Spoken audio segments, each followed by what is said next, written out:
c'est dans ce lieu que les frères conciliaires, lors du concile d'Éphèse, ont proclamé Marie Théotokos, c'est-à-dire Mère de Dieu. Alors, sur le petit livret qu'on vous a remis, vous avez toutes les explications. Je me contente d'en lire quelques passages parce que vous savez lire aussi bien que moi. Et le contexte, c'est le suivant. Le siècle, on est au 5e siècle. Hein. L'empereur de Constantinople s'appelle Théodose II. C'est entre 408 et 450. Le patriarche de Constantinople est Nestorius. Cyril est patriarche d'Alexandrie. Augustin est évêque d'Hippone. Voilà le contexte. Il meurt en 430.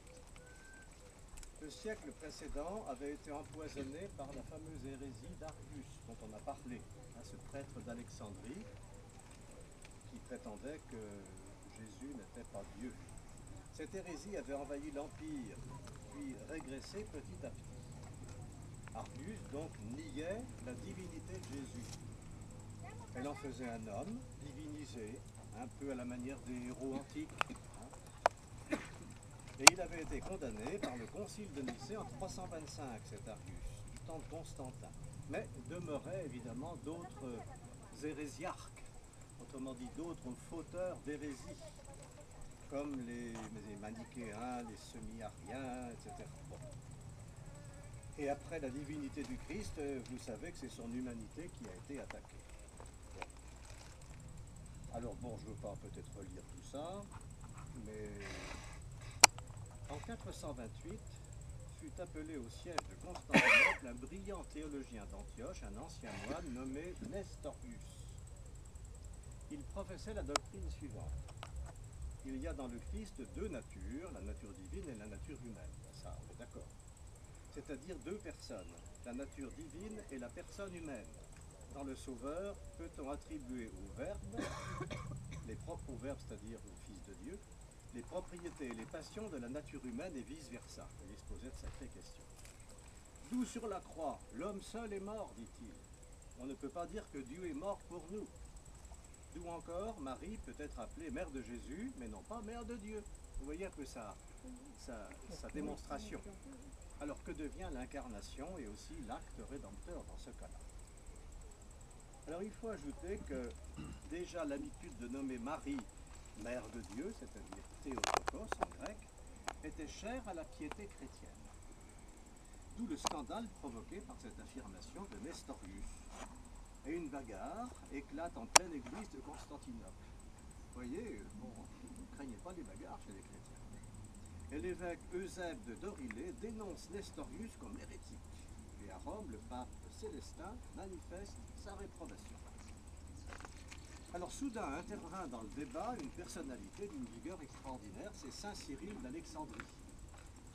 Un bon théologien, caractère entier, entreprenant, combatif, et il manœuvra très bien et commença par admonester Nestorius dans des lettres émouvantes, où il parlait admirablement de la mère de Dieu. Nestorius y répondit d'une façon dédaigneuse. Pendant ce temps, le concile réuni par le pape condamnait Nestorius. Et Cyril envoya à Constantinople une lettre où il c'est-à-dire il donnait un anathème à Nestorius pour ses erreurs. Et Nestorius répondit à ce moment-là par un discours d'une extrême violence et poussa l'empereur à provoquer un concile. Alors, le concile fut convoqué le 7 juin 431 à Éphèse, où il y avait la première église consacrée à Marie. Nous y sommes. Le pape accepte le concile, se fait représenter par 3 délégués avec mission de se conformer en tout au but de Cyril, en qui il avait confiance. Celui-ci en sera donc l'animateur principal. Alors, à cause du retard de l'arrivée des évêques, ils ne prenaient pas le TGV ni l'avion, le concile ne commencera que le 22 juin. Et encore, tous les évêques n'étaient pas là, ainsi que les délégués des légats pontificaux. Enfin, 160 évêques sont quand même présents. Nestorius, qui était à Éphèse, refuse de comparaître. on lit l'acte d'accusation contre Nestorius, puis on le dépose de son siège. On recueille 197 signatures, car d'autres évêques se joignent à la décision des 160. Cyril écrit « Tout le peuple de la ville demeura en suspens du matin au soir, attendant le jugement du Saint-Synode. Mais quand on apprit que le malheureux avait été déposé, tous d'une seule voix commencèrent à féliciter le Saint-Synode et à glorifier Dieu pour la chute de l'ennemi de la foi. À notre sortie de l'église, on nous reconduisit avec des flambeaux jusqu'à notre demeure. C'était le soir, toute la ville illumina. Des femmes marchaient devant nous avec des cassonettes d'encens. À ceux qui blasphémaient son nom, le Seigneur a montré sa toute-puissance. Donc Marie était proclamée mère de Dieu. Et malgré l'appel de Nestorius à l'empereur, la réclamation des évêques de la région d'Antioche qui arrive le 24 juin, on ne revient pas sur la décision prise.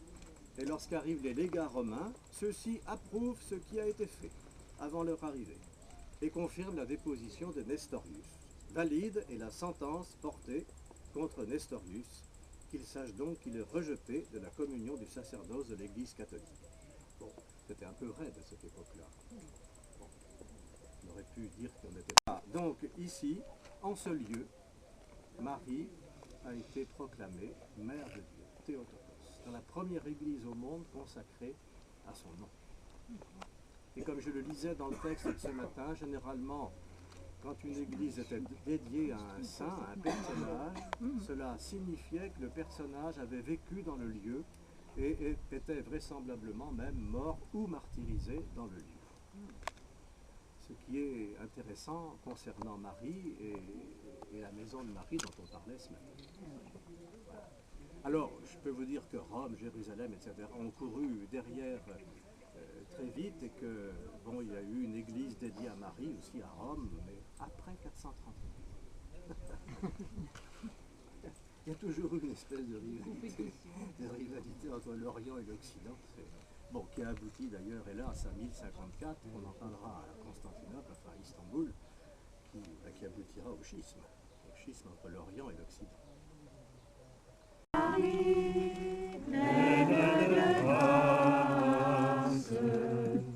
Le Seigneur est avec vous, vous êtes bénie entre toutes les femmes, et Jésus, le fruit de vos entrailles, est béni.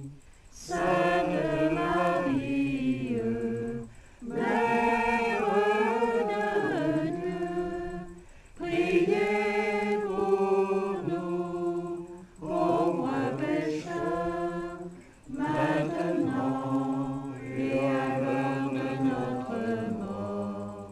Amen.